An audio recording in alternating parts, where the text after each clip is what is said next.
Basta sa ganitong mga transmission, ang secondary na sa loob, dala release bearing. Pag ito mag-leak ang fluid, so mahirap na ikambyo, yuyot na ang clutch mo.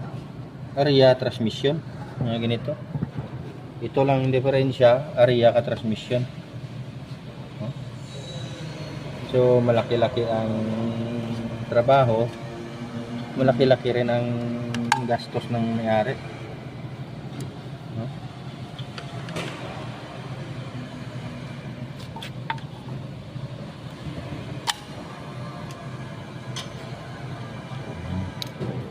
Kita nyo ito.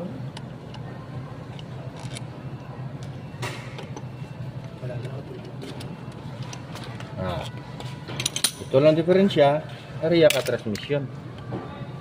Dahil lang secondary master kasama ang release bearing.